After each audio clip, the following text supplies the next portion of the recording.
कुठल्याच नात्यात एवढी ओढ नाही, म्हणून बहीण भावाचं नातं अगदी गोड आहे। रक्षाबंधनसाठी आपण काहीतरी मिठाई करणार आहोत आपल्या भावासाठी। चला तर मग सांगते। 1 गिलास गव्हाचं पीठ घ्यायचं, 2 गिलास दूध टाकून पिठाला छान फेटून 10 मिनिटांसाठी झाकण ठेवून द्यायचं। त्यानंतर अर्धी गिलास साखर घेऊन थोडंसं पाणी टाकून हे पाक बनवण्यास गॅसवरती ठेवून द्यायचं। थोडंसं कलर टाकायचं, छान याला उकळी आणून घ्यायचं। पाक चिकट झाला की हाताने चेक करायचं, या पाकाला साईडला ठेवायचं। त्यानंतर गॅसवरती कढई ठेवून त्यामध्ये 2 चमच तूप टाकून थोडंसं गरम झालं की तयार मिश्रण यामध्ये टाकून 5 मिनिट छान भाजून घ्यायचं।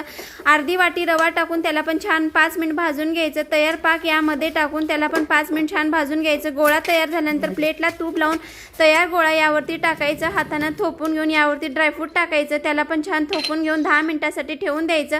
थंड झालं की पिझ्झा कटरनं हवं ते आकार देऊन तुम्ही ही मिठाई घरीच बनवू शकता, अगदी कमी साहित्यात। आवडली तर नक्की ट्राय करा आणि हो, चॅनेलला लाईक सबस्क्राईब करा। बाय।